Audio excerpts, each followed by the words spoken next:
বলছি আমার সাথে এক কাপ চা খেলে যদি অসম্মান হয়, আমার মনে হয় সেই অসম্মানটাকে তোর অ্যাকসেপ্ট করে নেওয়া উচিত। নয় অ্যাকসেপ্ট করে নে, নয় তার থেকে উপরে ওঠ। জ্ঞান দিচ্ছিস? তোকে জ্ঞান দেওয়ার ক্ষমতা আমার নেই, কোনোদিন ছিল। অ্যাকচুয়ালি তুই তো কারোর জ্ঞান শুনিস না, তাই না? এই লাখ কথার এক কথা আপনি বলেছেন। ওকে কিছু বলা যায় না, ওকে জ্ঞানও দেওয়া যায় না। ও একেবারে সাংঘাতিক একটি মেয়ে। কি সাংঘাতিক কাজ করেছি আমি বিপাশাদি? করনি? তুমি जो कुछ भी করেছো না बहुत बड़ी बात আছে। हाँ, और তুমি যে ফাইটটা করছো वही तो कितना अच्छा बात আছে। আমরা কি পারতাম? আমরা পারতাম না। তোমাকে স্যালিউট শিমুল, তুমি বলেই পেরেছো। হ্যাঁ, वैसे ভালোই হলো, আপনার সাথে কিন্তু অনেক বাত আছে। আমার সাথে? কেন থাকতে পারে না? না মানে আপনারা সবাই আমাকে এত সম্মান দিচ্ছেন, আমি সেটা ভাবতেই পারছি না। কেন? আপনি কি সম্মান পাওয়ার যোগ্য নন? যেদিন থেকে শুনেছি আপনি শিমুলের বন্ধু, সেদিন থেকেই তো আপনার সঙ্গে আলাপ করার খুব ইচ্ছে ছিল আমাদের। আর দেখুন আজকে সেই সুযোগও হয়ে গেল। চা খেতে খেতে আরেকটু গল্প করা যাবে, কি তাই তো? হ্যাঁ নিশ্চয়ই, আসুন। ও একটা কথা জানিয়ে রাখি, একটু কষ্ট করে বসতে হবে। না না, সেটা কোনো ব্যাপারই না, আমাদের তো অভ্যেস আছে। আর এমনিতে কথাতে তো আছেই, যদি হও সুজন, তেঁতুল পাতায় নজন। আসুন। হ্যাঁ চলো, এসো দিদি।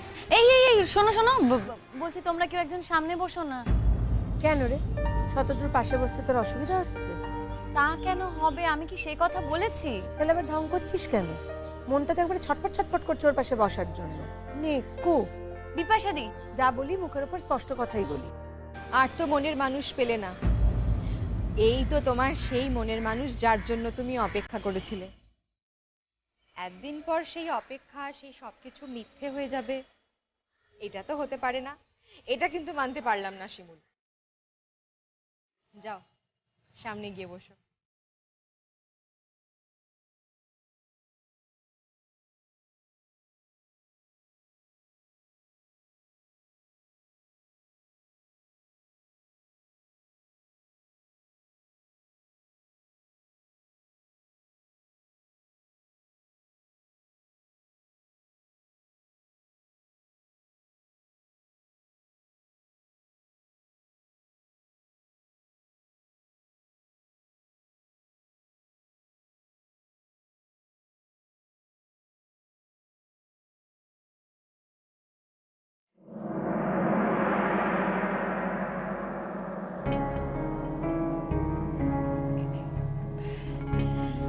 একটা কথা বলবো?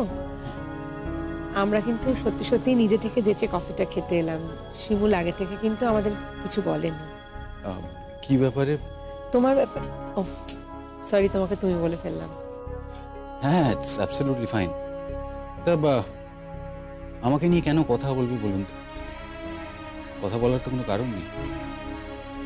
আমি তোর জীবনে ইম্পর্ট্যান্ট কোনো ব্যক্তি ছিলাম না যে আমাকে নিয়ে কথা বলবে। এগুলো তো সব মান অভিমানের কথা। আসলে ও অস্বস্তিতেই পড়েছিল। দেখো যতই হোক ওর তো বিয়ে হয়ে গেছে, বিয়ের পর কি আর পুরনো জীবনের কথা এইভাবে বলা যায়? বোঝেনি তো, সোশ্যাল ট্যাবু আছে অনেক, তার বাইরে বেরিয়ে তো। আমি বলতে চাই কি, ওর একটা সুন্দর সাজানো জীবন থাকতে এরকম স্ক্যাটার্ড কেন হয়ে গেল? এই প্রশ্নটা আপনি আমাকে করছেন? हाँ मतलब तुम लोगों के बीच कुछ हुआ क्यों नहीं? এই কথাগুলো এখানে আলোচনা হবে জানলে আমি সত্যি আসতাম না। দেখ শিমুল, আমি কিন্তু এই কথাগুলো তুলিনি, সুতরাং আমাকে কোনোভাবে পরে দোষ দিবেন না। সত্যি তো, তুমি কেন রিয়াক্ট করছো শিমুল? ও তো এই প্রসঙ্গটা তুলিনি, আমরাই তো বললাম। আমি কথাগুলো তোমাদেরই বলছি। এই কথাগুলো উঠছে কেন, কিসের জন্য? আমি একটা বিবাহিতা মেয়ে, এই পুরনো কথাগুলো হবেই বা কেন? হ্যাঁ, এই বিয়েতে তুই পড়ে পড়ে মার খেতে পারিস, অপমানিত হতে পারিস, কিন্তু পুরনো জীবনে ফিরবি না, সেই নিয়ে কথা বলবি না। আচ্ছা সত্যি করে বলুন তো, এই অবস্থায় কি আপনি ওকে এখন অ্যাকসেপ্ট করতে পারবেন? অ্যাকসেপ্ট করতে পারবো কি পারবো না সেটা ওকেই জিজ্ঞেস করে দেখুন না। ওকে না, আমরা তো তোমাকেই জিজ্ঞেস করছি।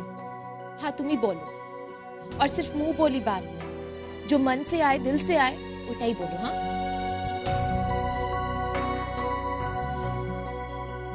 জানেন, শিমুলের সাথে আমার অনেক বছরের সম্পর্ক ছিল। তখন আমার সিচুয়েশনটা এমন ছিল যে আমি বিয়ে করতে পারিনি, বিয়ে করাটা আমার পক্ষে সম্ভব হয়নি। আমি ওকে 5 বছর অপেক্ষা করতে বলেছিলাম। তারপর ঘটনাচক্রে আমাদের জীবনটা ঘুরে যায়। শিমুলের বিয়ে হয়ে যায়, তারপর আমি চাকরি পাই, আর এখন তো আমার বোনের বিয়েও হয়ে গেছে। সুতরাং এখন আমার কোনো অসুবিধা নেই। শিমুল যদি আমার কাছে ফিরে আসে, তাহলে আজকের দিনে দাঁড়িয়েও আমি বলবো এটা আমার জন্য খুব সৌভাগ্যের বিষয় হবে।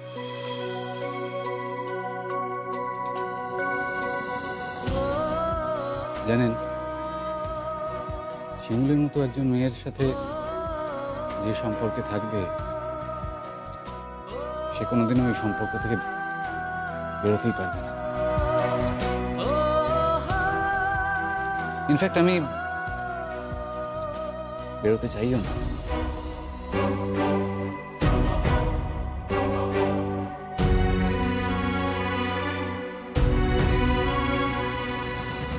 বিপাশাদি ওকে বলে এই কথাগুলো বলে ও যেন আমাকে দুর্বল না করে দেয়। কেন বলছো এই কথাগুলো? আমি না সত্যি চাই না যে এটা প্রমাণ হোক যে আমার চরিত্র খারাপ। আমার ওর সাথে সম্পর্ক ছিল বলে আমি আমার বিয়েটা টিকিয়ে রাখতে পারিনি। এটা তো সত্যি নয়, বলো। আমি তো ভেবেছিলাম যে সব ভুলে আমি শ্বশুর বাড়িতে গিয়ে সুখে সংসার করব, আমার বরকে নিয়ে আমি ভালো থাকবো। কি করি বলো? জীবন আমাকে সঙ্গ দেয়নি। হ্যাঁ, তুই তো তোর বিবাহিত জীবনে দারুণ সুখে আছিস, সেটা তো আগের দিন আমি নিজে চোখে দেখে এলাম। কি করব বল, সবার জীবন তো আর সুখের হয় না।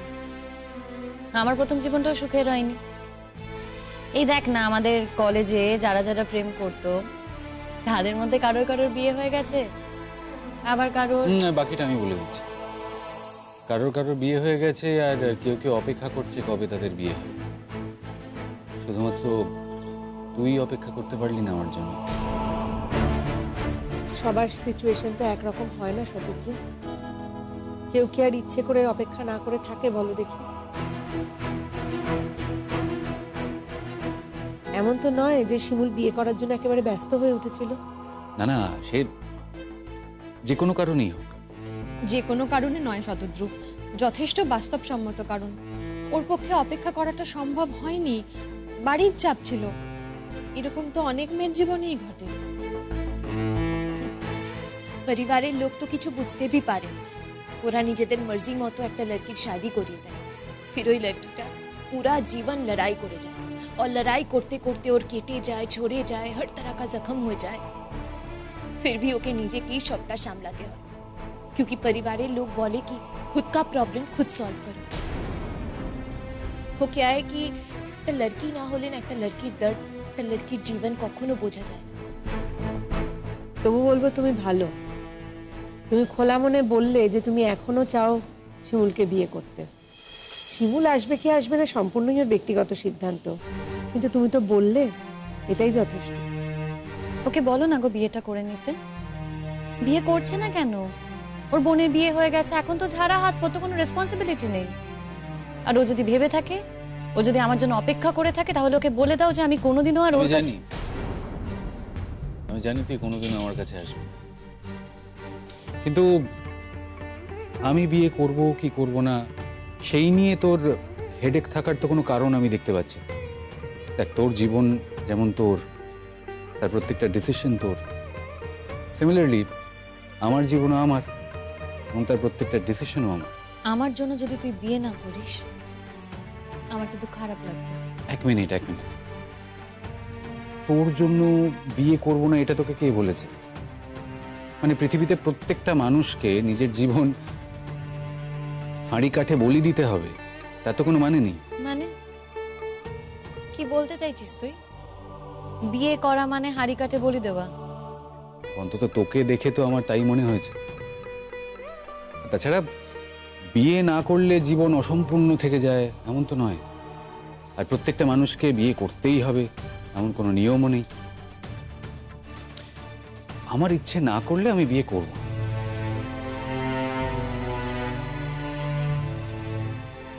আমার দিকে যেন কেউ আঙুল না দেখায়। না দেখ, সেটা যদি দেখায়ও আমি তখন জনে জনে গিয়ে তাদের আঙুল মুচকে ভেঙে দিতে পারি না, তো তাদের ব্যাপার। কিন্তু আমি তোকে বলে রাখছি আলাদা করে যে তোর জন্য আমি বিয়ে করব না এমনটা কিন্তু নয়। আমার ইচ্ছে না করলে আমি বিয়ে করব না, দ্যাটস ইট। শোন, আমি এক তোকে সেকেন্ড এতদিন পর দেখা হলো তোদের, তোরা কিভাবে ঝগড়া করবি? ঝগড়া কোথায় করছি বিপাশা দি? জানেন,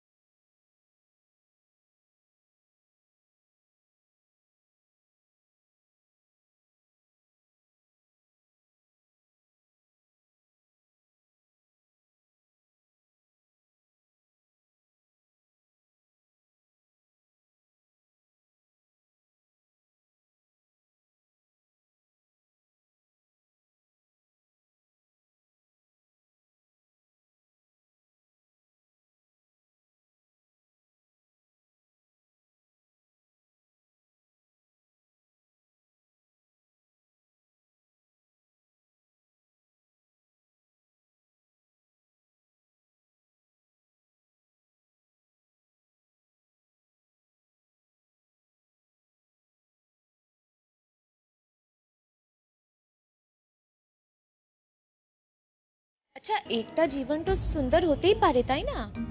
और एक जन का जीवन और एक जনের সাথে মিলে और भी সুন্দর হতে পারে। हर টাইম হয় না সেটা। তোমরা যাবে এবার? আচ্ছা, আপনারা চা কফি খেতে এসছেন বলে শুধু চা কফি খেতে হবে, অন্য কিছু খাবেন না তা তো হয় না। অন্য কিছু খান, মানে আবার কবে দেখা হবে, দেখা হবে কি না। কেন দেখা হবে না? নিশ্চয়ই দেখা হবে। আচ্ছা, আপনারা ঠিক কি করতে এসেছিলেন বলুন তো? তুই কিন্তু একটু বাড়াবাড়ি করছিস। হ্যাঁ, এই বাড়াবাড়িটা তোকে মানাচ্ছে না। ঠিক আছে ও তো আর একা নেই দলে, আমরাও আছি। তোমাকে আমাদের বলা রইলো, কেমন? রিকোয়েস্ট করলাম, যদি কখনো কোনো যোগাযোগ হয় তোমার আমাদের বলো। আমরা গান গাইবো, শিমুল নাচবে। আমাদের প্রত্যেকের জীবনটাই জানো তো একটা অন্ধকার জায়গায় ধাক্কা খেয়ে থেমে গেছিল। সেখান থেকেই বহু কষ্টে একটা মুক্তির পথ বার করতে পেরেছি। আমরা একটু অনুষ্ঠান করব, তার জন্য রিহার্সাল, গান বাজনা এইসব নিয়ে একটু ভালো থাকার চেষ্টা করছি। ওই নিজেরা একটু ভালো থাকবো বলে। আচ্ছা, আপনাদের সকলেরই কি প্রবলেম? না অ্যাজ সাচ সত্যি কথা বলতে কি আমার ফ্যামিলিতে যে খুব একটা প্রবলেম আছে তা নয়, তবে ওই মেয়ে হয়ে জন্মেছি তো কিছু না কিছু প্রবলেম তো থাকেই। একটা বেসিক আইডেন্টিটি ক্রাইসিস তো সব সময়তেই কাজ করে। কিছু একটা করে এই গ্লানিটা থেকে মুক্ত হতে চাই। हाँ, ये बात तुम्हें एकदम ठीक बोलेছো বিপাশা। ये देखो ना, আমি তো কাম করি, স্যালারি भी ठीक ठाक पाए, फिर भी মনে হয় কি इन सब के बाहर भी अगर একটা अलग जिंदगी হতো তো কত ভালো হতো। इसलिए আমরা বচপনে যা যা করেছি সবকিছু প্র্যাকটিস করছি। তোমাকে একটা রিকোয়েস্ট করি। হ্যাঁ বলুন না। বলছি, আমাদের যখন কলকাতায় অনুষ্ঠান হবে তুমি থাকবে তো আমাদের সঙ্গে? কেন? ও কেন থাকবে? ও থেকে কি করবে? তুই কথা বলছিস কেন? তোর সাথে কথা বলেছি। সত্যি কথা, তুমি সব ব্যাপারে কথা বলছো কেন? হ্যাঁ, আমি জানি যে শতদ্রু তোমার বন্ধু, কিন্তু আজকে আমাদের সঙ্গে ওর আলাপ হয়েছে, আমরা তো একটু কথা বলতেই পারি ওর সঙ্গে। তা বলতে পারো সুচরিতা দি, আমি সে কথা একবারও বলিনি। আমি শুধু বলছি ও থেকে কি করবে। আপনি বুঝতে পারছেন না, ও আমাকে নিজের জীবনে একেবারেই কোথাও কোনো জায়গা দিতে চায় না। ও জায়গা দিতে চায় কি চায় না সেটা বড় কথা না। বড় কথা হলো আমরা একটা টিম হয়ে কাজ করছি, তো আমাদের তো সেই জায়গাটা পেতে হবে। আর সবাই মিলে একসঙ্গে যখন কাজ করি তখন কিন্তু একা একা কোনো কিছুই করা যায় না। চলার পথে সকলেরই হেল্প নিয়ে এগোতে হয়, নাহলে এগোনো যায় না। শতদ্রুকেও আমরা আমাদের সঙ্গে রাখতে চাই। তোর যে আপত্তি ওকে সঙ্গে রাখায় বা ওকে বলায়, সেই আপত্তিটার একটা সলিড গ্রাউন্ড তো দেখাতে হবে যে কেন তুই ওকে রাখতে চাইছিস না। তোর আপত্তির কারণটা বল। অদ্ভুত না? আমি না সত্যি বুঝতে পারছি না, এত লোক থাকতে হঠাৎ ওকে। শিমুল, তুই কিন্তু আমাকে প্রচন্ড ইনসাল্ট করছিস। না শতদ্রু, আমি তোকে ইনসাল্ট করছি না। আমি সত্যিই চাই না কোনোভাবে আমার জীবনের সাথে তুই জড়িয়ে যাস। কেন? আচ্ছা আমাকে বল, এটা তোর জীবনের সাথে জড়ানো হলো কোথায়? তোর জীবনে তো আরো অনেকে জড়িয়ে রয়েছে।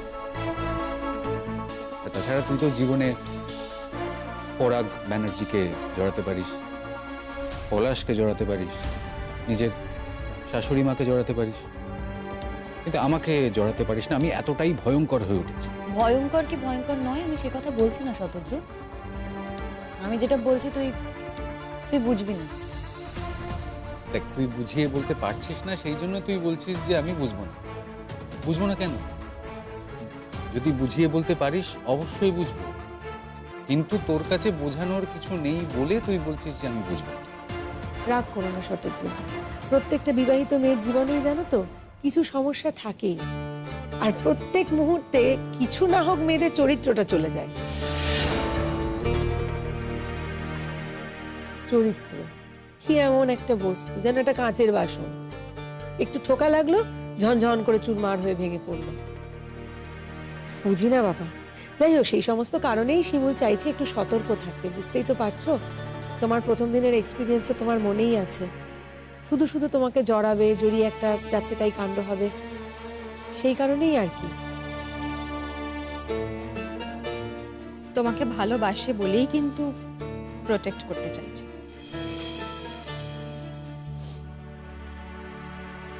তোমরা কি এবার উঠবে? শিমুল কি হবো? কোথায়?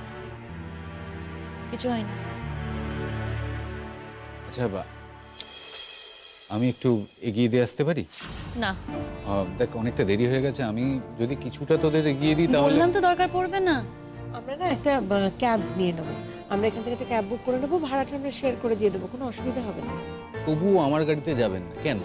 তার দরকার হবে না শতদ্রু, একটু তোমার গাড়িতে যাব, তারপর নেবে আবার ক্যাব বুক করতে হবে। এই অল্প খানিকটার জন্য তো আর ক্যাব বুক করা যায় না। তারপর জানোই তো তুমি আমাদের পাড়ায় যাবে, সেই যে ঘটনাটা ঘটেছিল তোমার নিশ্চয়ই মনে আছে। তার থেকে কি দরকার বলো এত ঝামেলা? অপেক্ষা করো, নিশ্চয়ই এমন একটা দিন আসবে যেদিন তুমি মাথা উঁচু করে আমাদের পাড়ায় যেতে পারবে, কোনো কিছুতেই আর কিছু মনে হবে না, সবটা ইগনোর করতে পারবে। আজকে সেই দিনটা আসেনি শতদ্রু। এক্স্যাক্টলি, সেই দিন কিন্তু একদিন আসবেই। हाँ, আমরা এক্সপেক্ট করি কি हम लोगों के बीच अगर केউ ওর জীবনে সুখী হবে তো আমাদের খুব ভালো লাগবে। এই যে বিপাশাদি ওর ফ্যামিলিতে খুব সুখী। पर আমরা তিনজন और भी तो আছি। हम लोगों के अंदर अगर শিমুল একটা নয়া জিন্দগি পাবে, খুশ হবে, তো আমরা जैसे भी हो আমরা অনেক খুশ হব, আমাদের অনেক ভালো লাগবে। আর সুচরিতা দিকে বারে में तो তুমি জানোই না, ওর হাজবেন্ড ওর সাথে থাকে না। जो भी हुआ अच्छा ही हुआ। আর আমার হাজবেন্ড ওর তো স্পাইনই নেই। पर हाँ, এটা বলতে পারবো না কি ওর সাথে থাকা যায় না। শিমুলের হাজবেন্ডের সাথে তো থাকাই যায় না। इसलिए আমরা চাই কি जितनी जल्दी हो सके শিমুল এখান থেকে বেরিয়ে আসুক। বেরিয়ে আসতে গেলেই যে অন্য কোথাও থাকতে হবে তার তো কোনো মানে নেই শীর্ষা। नहीं शिमुल, আমি वो बात बोली नहीं, पर पहला काम है वहां से निकल के आना। और তুমি যেভাবে ওদের সাথে চিপকে গেছো, তুমি তো আর বেরোতেই পারবে না। ওদের জন্য নয়, আমি আসতে পারছি না আমার শাশুড়ি মায়ের কথা ভেবে আর আমার ননদের কথা ভেবে। আমি ও বাড়ি থেকে চলে এলে ওদের যে কি সাংঘাতিক অবস্থা হবে, ওরা বড় অসহায়। ও আচ্ছা, সেই জন্য আসছিস না? তা কতদিন চিনিস ওদের? আর তুই শাশুড়ির কথা বলছিস, উনিও তো তোর ওপর কম অত্যাচার করেননি। বললাম তো শতদ্রু, এই এক কথায় না তুই আমার জীবনটা বুঝতে পারবি না, বোঝার কথাও না।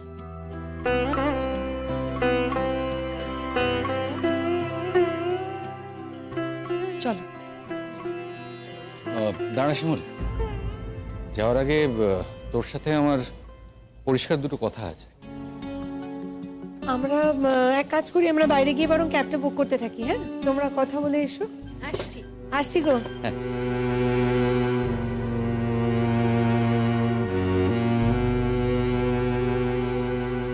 বস।